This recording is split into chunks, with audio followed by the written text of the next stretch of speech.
In this second mini lecture, I'd like to talk about the wage gap. Women earn less money than men. This is true in the United States as well on a global level. We have seen in the past decade that the wage gap is decreasing, but it still exists. Typically, the white woman earns 77 cents to the man's dollar. The black woman earns 68 cents to the man's dollar, and Latina women earn about 58 cents to the man's dollar.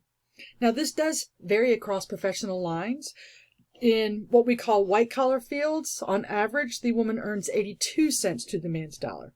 Now, understand that both men and women are urged to go to college to increase their lifetime earnings, but there's a better financial payoff for men. Economists calculate that a female college graduate will earn over a lifetime of work $1.2 million less than a male graduate. That's a lot of money.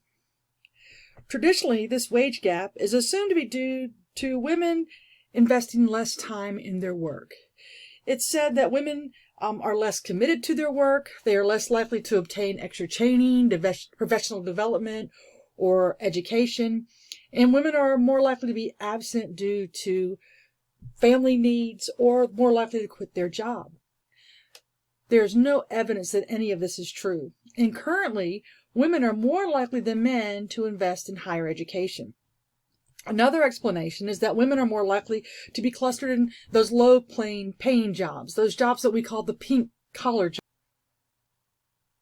Secretaries, clerks, daycare workers. It is harder for a woman to get a job in what we call a blue-collar field. And if they do get a job in one of these blue-collar fields that's dominated by men, they have to face discrimination and harassment. So understand that the wage gap reinforces the idea that we live in an androcentric world. Please, when you go over this Prezi, check out this video that discusses the wage gap in much more detail. Now, women in non-traditional careers, such as a U.S. Senate, a corporate boardroom, fire department, police department, are likely to be a minority. They're likely to be what we call a token, where they are typically either 15% or less of the demographic of that company. Now, Huffington Post reported last year that in the summer of 2018, Ernst & Young had a seminar for all their employees. Ernst & Young is a popular accounting firm. 20% of their senior executives are female. And this was quotes from their actual training. When women speak, they shouldn't be shrill. Clothing must flatter, but short skirts are a no-no. After all, sexuality scrambles the mind. Women should look healthy and fit, with a good haircut and manicured nails. Is that discriminatory?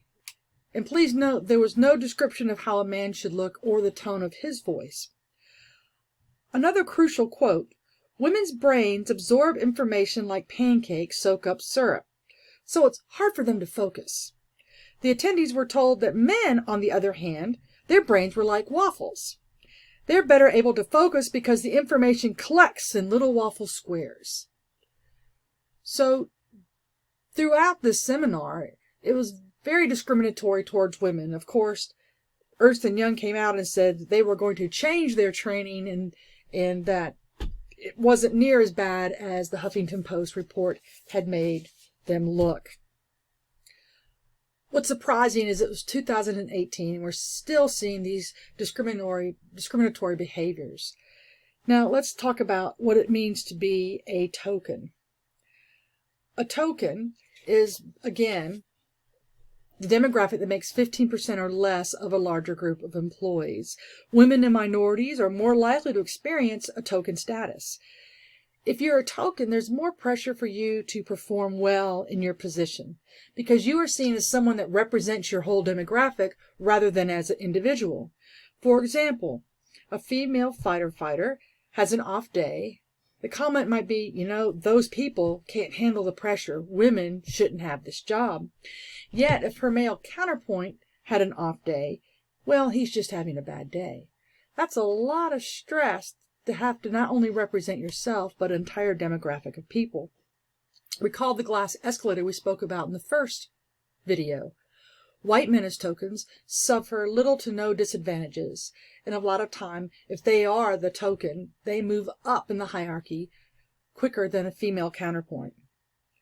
Role models are also very important within a corporate setting or a business setting.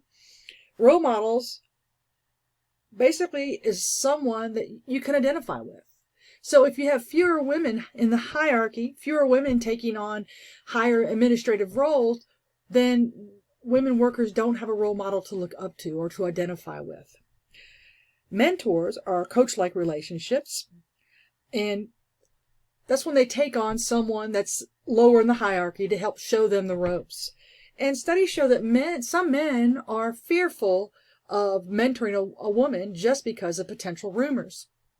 I spoke with a surgeon a couple years ago, and he said he was working with a young female surgeon that was incredible. And he started to mentor her. And the next thing you know, rumors went out that they were having an affair. And he said he just couldn't mentor anymore because he was happily married, who had 4 children. He didn't want his marriage or his personal life being harmed due to mentoring.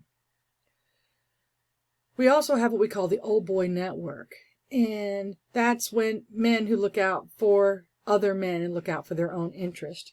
And the old boy network is still alive and well. So understand, we are seeing advancements and more women taking up higher roles in different businesses that are considered male-dominated careers, but we still have a long way to go. And there's some unique challenges that are faced by a woman due to doing gender in the workplace.